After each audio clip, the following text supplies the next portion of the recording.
Hello, my name is Mark Taylor. Welcome to this 3-podcast network, which includes the shows Education on Fire, sharing creative and inspiring learning in our schools; Learning on Fire, education from sharing wisdom, not testing; and the National Association for Primary Education. Find out all you need to know at educationonfire.com. There comes a time in every person's life when you realise it's not about doing what you are told, but doing what you know is right for you. Let us take a journey of learning and discovery with the world's most successful people who are living the life of their dreams, walking through life using their inner wisdom and being of service to others. Forget exams, grades and test scores. What is your purpose? As we let go of what we think should be and learn from our elders to gain knowledge, inspiration and a true sense of who we are. What are your dreams? Does your life have meaning? Are you living a life of significance? Let's talk with today's guest. Hello and welcome as we spend some more time together on the Learning on Fire podcast. Today I'm talking to Nikki Rausch. Hi Nikki, thanks for joining me and let's explore the journey of who you are. Hi, and thank you for having me. Well, I'm Nikki Rausch and I am a sales coach, trainer, author, and speaker. And I live in the Seattle area, Washington, in the United States. And I spend most of my time working with entrepreneurs and sales teams. So we mentioned just very briefly before we started, but I love the fact that we have this sort of area that we can talk about, and especially when we're going through school, we sort of have that, what job do you want? What is it that you want to be able to do? And I think that idea of actually having something which you love doing and being able to get that across in whatever area that happens to come in. So just give us a bit of an idea of the sorts of breadth that you teach, the sorts of things that you do. So I really focus on the relationship side of selling, the conversation piece, because, you probably heard this before where they always talk about people buy and do business with people who they know, like, and trust. And so I spend a lot of time teaching the language of sales. I teach a very simple 5-step process for how people can walk somebody up I call it the selling staircase, how you can walk somebody up the selling staircase and do it while keeping the relationship front of mind, so it doesn't come across gross or salesy or aggressive. And it really, the idea behind it is it allows for the people that I work with, it allows them to be of better service in the world, because you can have the best product and you can have the most exciting service. And if you're not sure how to sell it, or if you're not sure how to walk somebody through the sales process, you really don't get to work with a lot of your ideal clients. And so I work to help people be able to serve and kind of follow their passion and make money doing it. And what I love is the fact that it just becomes, you can almost feel the warmth of what you were just saying there, because when people think of marketing and selling and that kind of thing, you think there's something you need to do or some kind of way of being, which is quite hard to define. But the way that you were talking about it, it's very warm, and like you say, it's people to people. It's about understanding what you're trying to do. It's about relationships, and of course, that's inherently what's the most important thing is human beings. Yes, it is about that real connection. I mean, I don't know about you, but I don't like to be treated like I'm just a dollar sign on somebody's head, right? Like, I don't want people to think, oh, I'm just trying to get something out of Nikki or convince her to do something. And so most of us don't want to be treated that way. And that really is why I do what I do, is because in order to be effective, you do have to put the relationship first and make it a priority and allow and be from an authentic place, showing up of like, I really do care about the people that I'm working with and the people that I serve, which I do think the majority of people out there do care, but nobody has really ever broken down the sales process for them in a step-by-step way that allows for their authentic personality to come through. Oftentimes, in my career in sales, we got told, that you're supposed to go out and hunt big game and you're supposed to be an elephant hunter. And it was like, you're supposed to be looking for the big deal and all of that. But none of that actually ever teaches people the actual conversation that happens in a sales process. So telling people you've got to make a certain number of calls or you have to go, after some big account, that's all fine and good. But if somebody doesn't really know, okay, so I'm here, what do I say? How do I build rapport? How do I understand and ask questions that allow for them to share what's important to them, what their need is, what their struggle is? You can really never propose the right offer to somebody if you don't know how to do that process and do it well.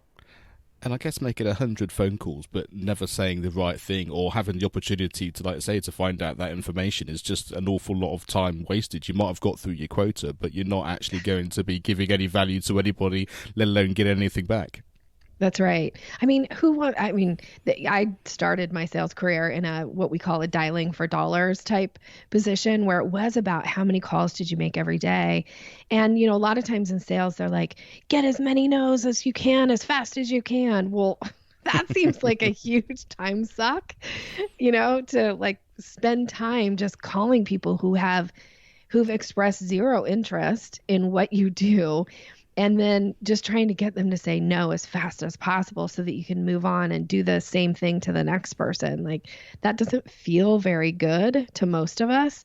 And it's also why entrepreneurs oftentimes struggle with the sales process is because they don't want to sell in that way. And because they're often apprehensive about the sales process because they don't want to be seen as salesy or aggressive or pushy, then they hold themselves so far back that they never get to have real conversations with people that lead to the sale. And then what's the point in being in business? It must be different now with the online world, but I don't know whether it's harder or easier, but just that sense of, I sort of have that impression in my mind of, someone going into the store and wanting to buy, I don't know, say a hardware store and wanting to buy a hammer or whatever. And you have that sort of immediate interaction. You can talk about things that you've got that immediate personal connection. Is it harder with the online world and entrepreneurs that are getting into that thing, or is it just different? Is the process the same or the psychology the same for it? I feel like in some ways it is the same.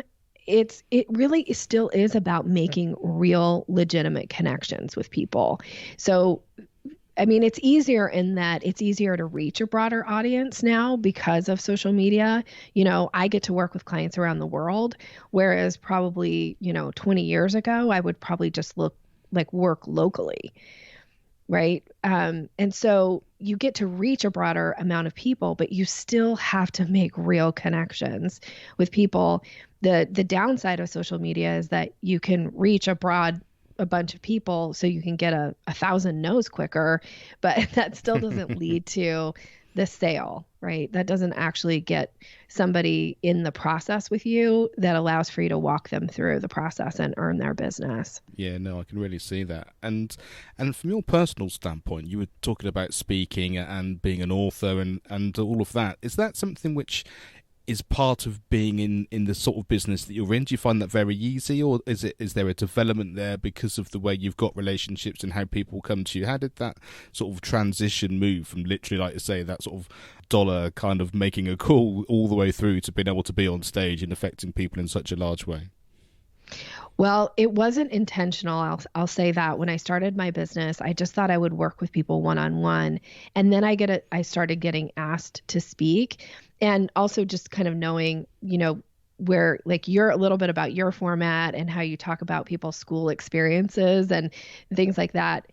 If you had known me in school, you would never think that I would be able to do what I do today, which is get up and speak in front of, sometimes hundreds of people, because I was incredibly shy. And so really what happened was people started liking the stuff that I was teaching and asking me to come and speak to a broader audience. I did in my sales career have a job that allowed for me to do a lot of demonstrations. And so that started putting me in front of bigger groups. And sometimes, a group would be like 2 or 3 people.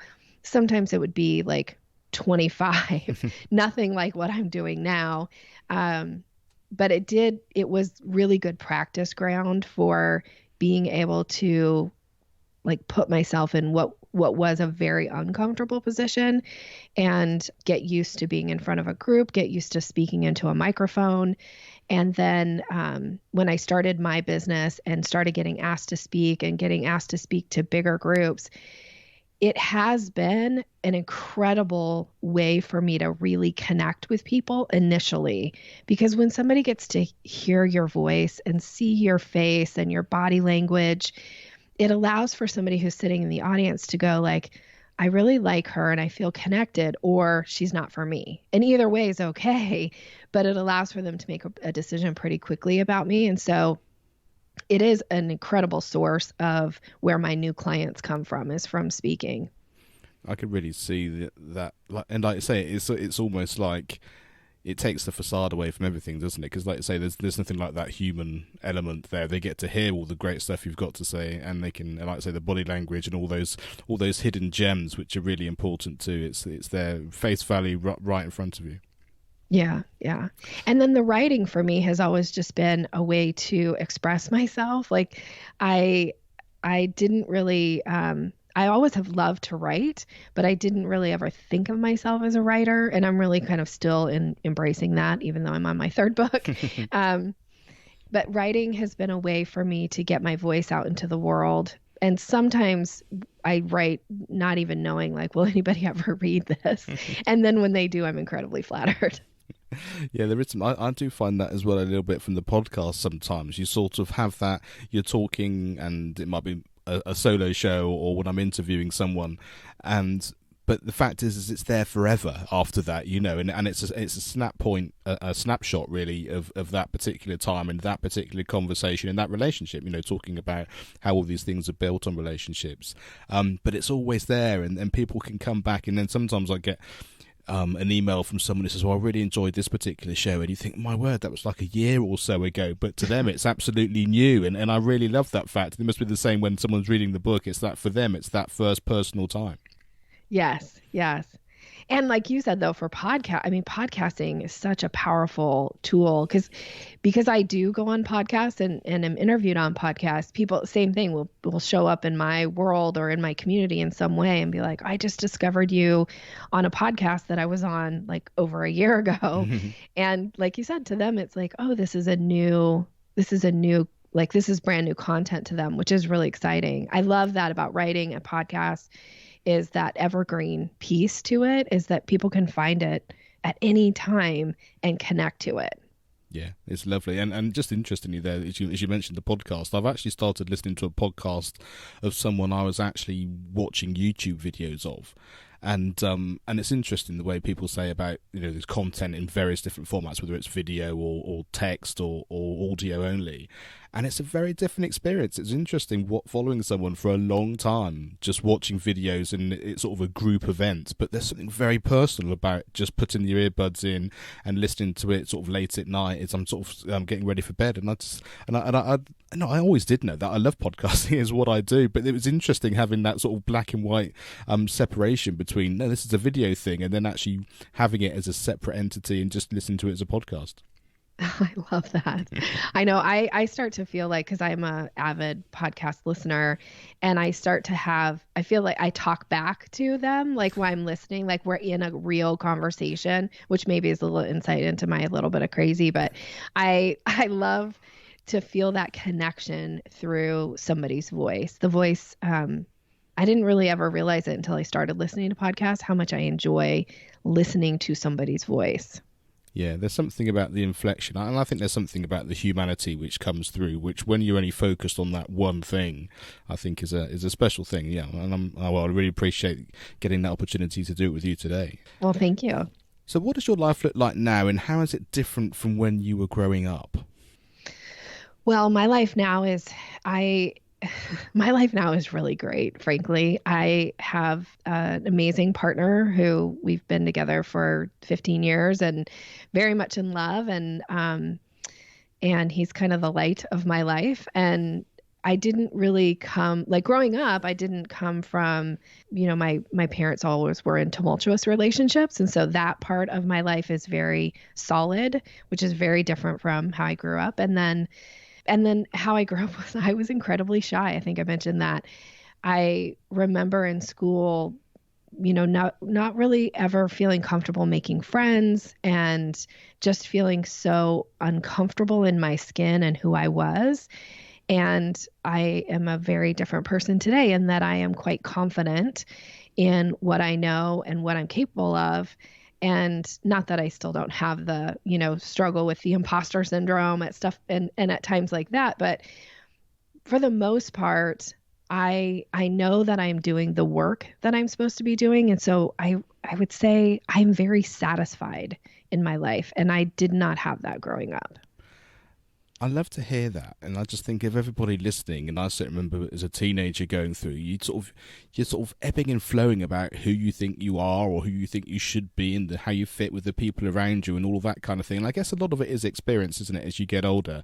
But as you start to really find who you are, and you put your time and effort into that, and then you're able to really speak authentically as that person, then you start to feel better, I think, and feel more confident in that, because as you said, people then come to you asking for your advice or to do whatever it is that you're into, and then all of a sudden I think the stars align somewhere. And I think it's an interesting thing for people to remember, especially if you're feeling insecure like that it's also just a snapshot of this particular part of your life, and while it might feel uncomfortable, it's not always going to necessarily be the same. And I think there's some solace to be taken from hearing that from different people.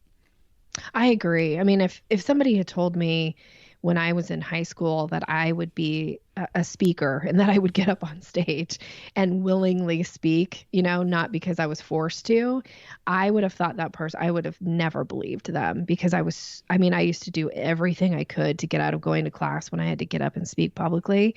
And now, any opportunity that I get to speak publicly, I feel like is such a treat.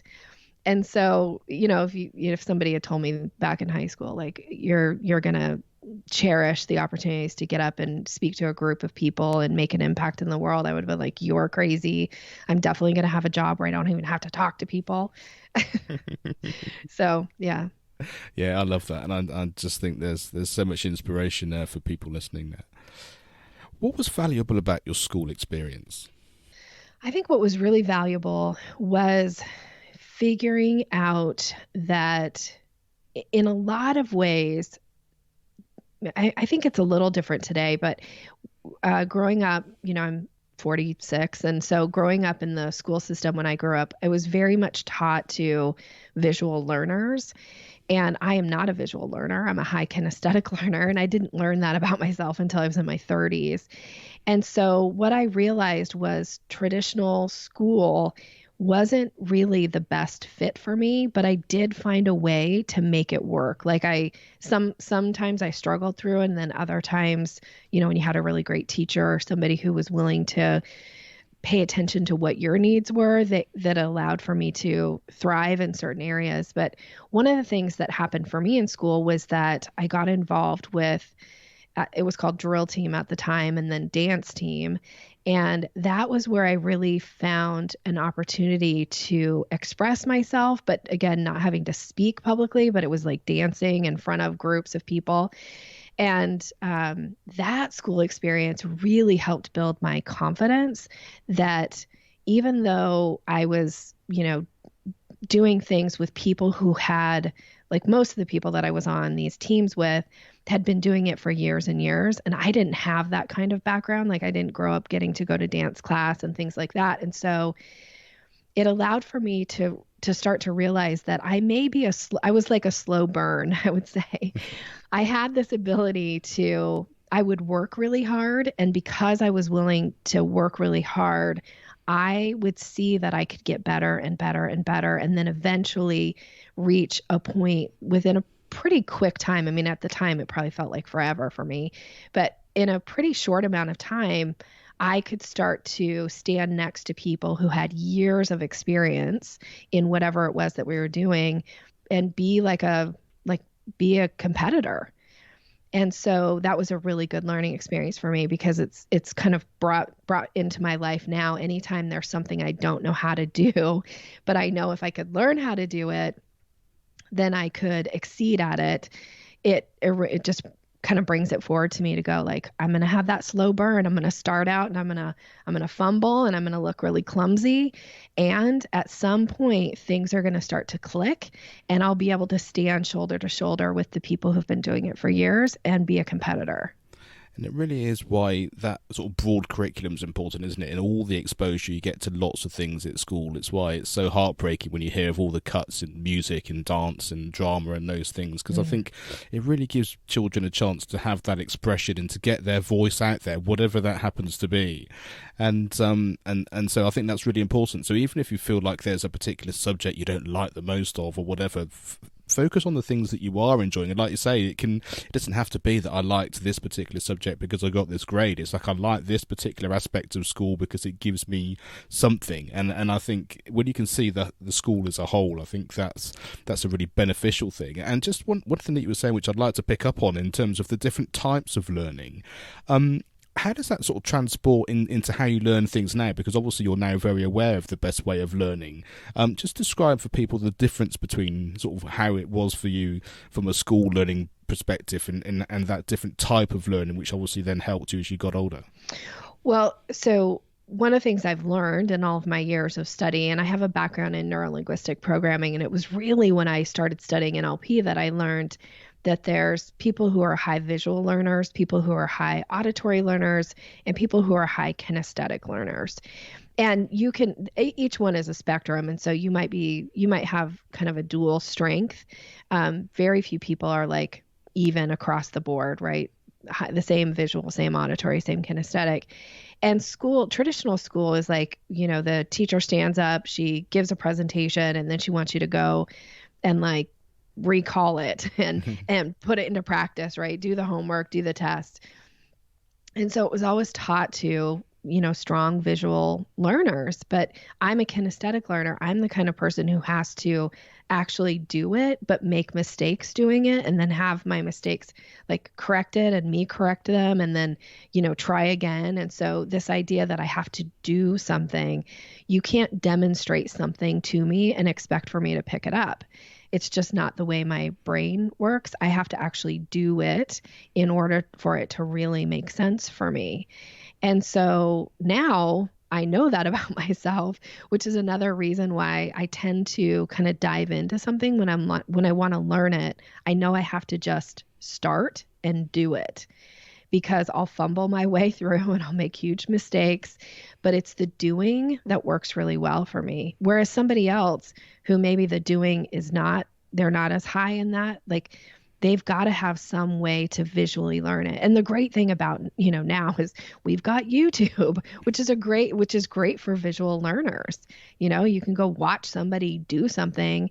Whereas me, if I watch a YouTube video, like I have to do it along with them. And so it's a constant, like watch for 30 seconds, pause, go back, rewind, watch what they did again, try to do it again. Like it takes me a long time to learn something over YouTube because again, it's taught for a visual learner. So just knowing that about myself, it also gives me, it allows for me to give myself grace sometimes in that I'm just not going to learn things the way others do, and that's okay.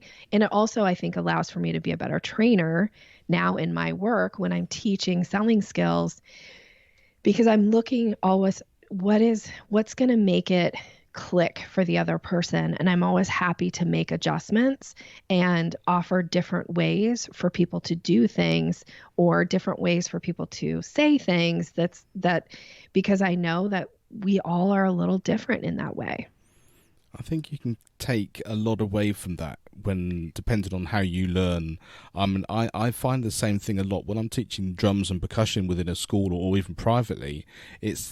You're always sort of aiming for the same sorts of things, the experiences you're trying to do, but how the person you're teaching receives that is different every time. And because it's very often one-on-one, you have that luxury of being able to work with somebody to understand them, and it's all very organic, but then all of a sudden it starts to snowball because you really get them, and like you say, it all starts to click. It's much harder for teachers when they've got a whole class of people because it is that kind of formatted, regimented way, isn't it? But I think as the person in the class, if you give yourself a break and think, we're being taught this way, but it's not the way I learn best.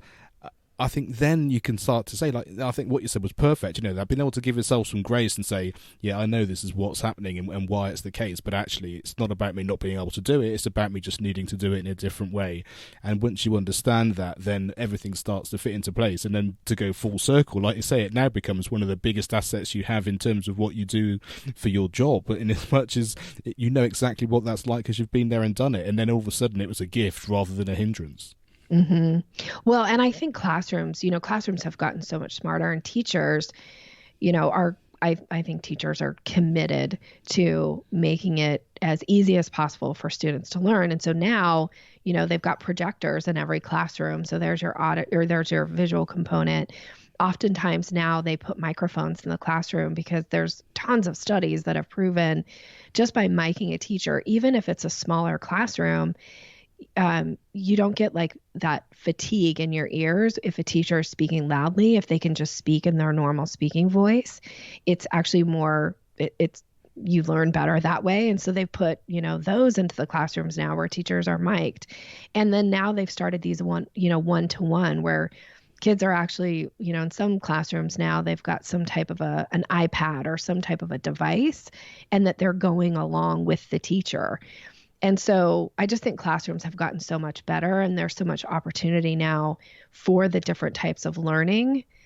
We didn't have iPads when I was growing up. And so I just think the classrooms have gotten so much better, and the curriculum and the way that I think now they're opening up to different types of modalities in the classroom, which I think is really smart. Yeah, for sure. And especially with things like Khan Academy and places where you can actually go and learn things in your own time and then have the dialogue with the teacher rather than just, like you say, the content coming at you. I think it is definitely a big shift in time for all those sorts of things. It'll be really interesting to see how it all pans out as everything moves forward. Yeah. Which teachers do you remember and why? I remember my first grade teacher. Her name was Mrs. Dick, and she was so incredibly kind to me. I think I've now said this like 5 times. I was so shy, and I was so uncomfortable going out to recess with the other kids.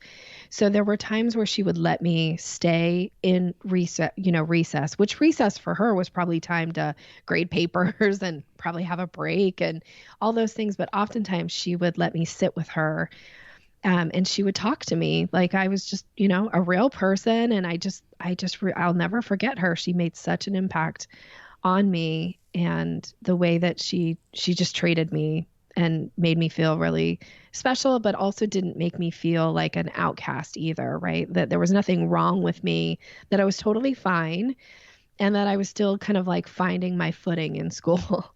So I remember Mrs. Dick, and I also remember Mr. Grabowski, and he was my science teacher in high school, and he was just such a great guy. He was such a nice teacher, and he treated all of the kids in the classroom the same. There wasn't, I felt like he made me feel special, but I felt like he made all the kids feel special. And I just loved that about him, is that he just treated us, it wasn't like he was playing favorites or any of that. He just always made every kid feel valued and important in the class. And I loved that about him. And I love this theme about the connection and the emotion and the how you relate to people coming through. It might be now that you can remember it looking back coming forward, but it obviously had such an impact at that particular time as well, which is interesting, like you say, bearing in mind this great work that you're able to do at this time as well. Who did you admire when you were young, and what was it about that person that had such an impact? I think who I most admired when I was young was my grandfather. And I admired him because he was an incredibly intelligent man. He was also legally blind, and yet it didn't keep him from doing very many things. He started his own business. He was very entrepreneurial, and he had this business. It was a tool store, and people could come and buy tools, but they could also sell tools to him because he would sell new and used tools. And he was a fantastic negotiator. So people would come in and they would make deals with him. And And I really admired that he was highly intelligent, that he had this, what often people would call a disability, but it didn't stop him from continuing to work and build this business and be able to support his family. It's really lovely, isn't it? When you can see that firsthand as well. Like you say, if it's someone close to you, if it's someone in your family, and I think to get the benefit of being able to experience that close up, I think is a real gift. What was the best piece of advice you've ever been given, and who gave it to you? The best piece of advice I've ever been given.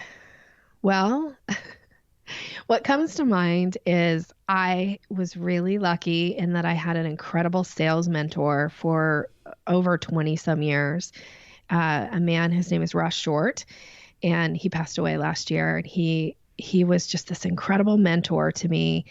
And I think his advice, I'm trying to think, he had so many little nuggets of advice, but a lot of them were sales related. And a lot of it was also just me and my career. Like I didn't make any big career changes or job changes without consulting him because he was such a good, very pragmatic kind of guy. But I remember one of the things that I loved the most about him was he gave me this piece of advice around sales that when you were talking about your price, you always said it like you were giving the time of day.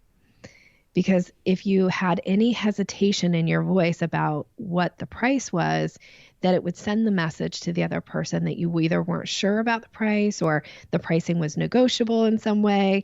And so Russ just had all these nuggets that he used to drop. But I just always remember the first time he ever said, Nikki, you give your price like you're giving the time of day. Like you have to be that congruent in your voice. And that has served me in a lot of areas of my life outside of talking about pricing, but just to be able to, like, when you want to make a statement of fact, you give it like you're giving the time of day. And that's how congruent your voice should be.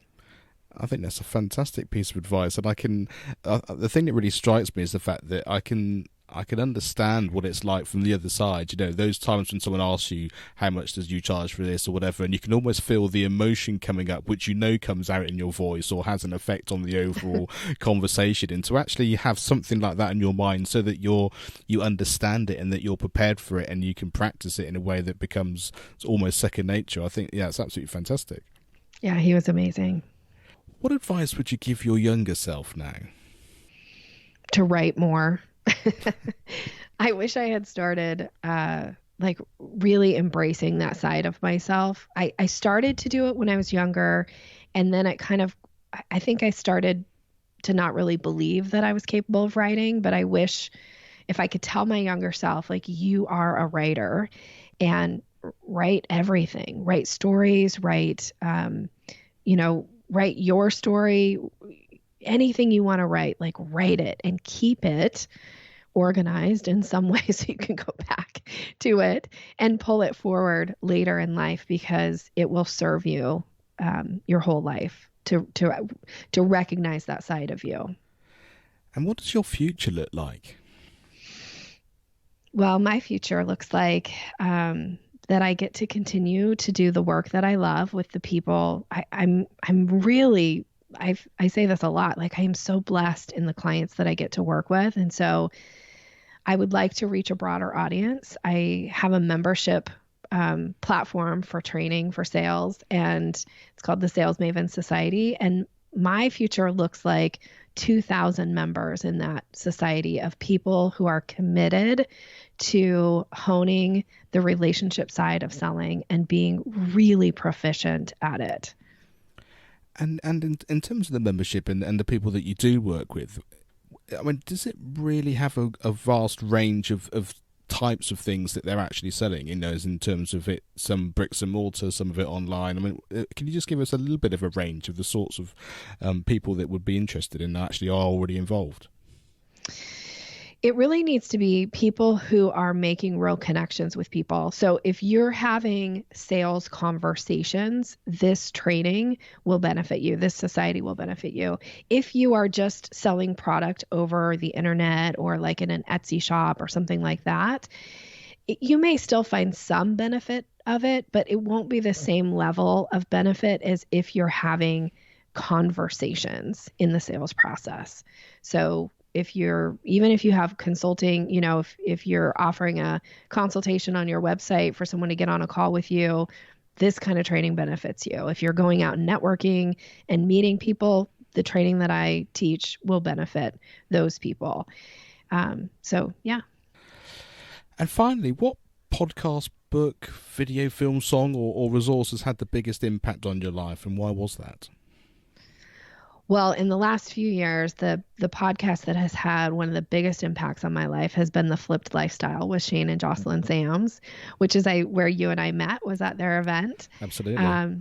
And when I discovered their podcast, it was just like, oh my gosh, here's something that is so rich with incredible nuggets of information.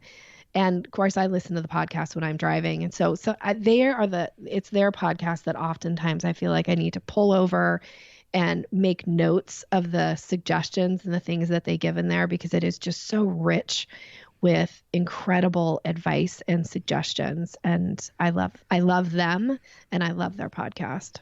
And I don't know about you, maybe it's something about having been in the room with both of them, but listening to podcasts now as they come out weekly, I definitely have that sense that it's almost as if they're literally sat across the table doing it. Even like, say, when you're in the car, you can sort of hear and see their mannerisms and the way that they are just sort of coming out through your earpiece. Yeah. Well, and I actually coach with Shane now. So we have a relationship over Voxer. So he's my coach, but we coach over Voxer. So it's just his voice. I don't know if you know the app Voxer. Yeah. So it's Shane coaching me, and sometimes Jocelyn's in the background too, and she'll pipe up and make these brilliant suggestions in my business. But it's so fantastic because so when I listen to his podcast, it is because I talk back to him in Voxer all the time. I'm talking back to them in their podcast too. And so people that are really interested in this whole idea of selling and the conversations, and where's the best place for them to go and find out more about it all? Well, I always like to give a little gift. I didn't okay this with you before, so you tell me, can I offer a little download for your listeners if they're interested? Yeah, that'd be fantastic. So I have an ebook, and it's called Closing the Sale, and that's one of the best ways to connect with me and also get a little bit of a sense of the type of language and suggestions that I offer. So your audience can go to yoursalesmaven.com/ebook. And there's no dash or anything. It's just EBOOK, all one word. So yoursalesmaven.com/ebook, and then you can download my Closing the Sale ebook, and you'll start receiving information from me about the Sales Maven Society, and it'll be an opportunity for us to connect. Lovely. Well, thanks so much for sharing your wisdom and allowing us to learn from your experiences. Thank you. Thanks for listening to the Learning on Fire podcast. For more information, please visit educationonfire.com and follow the links from the homepage.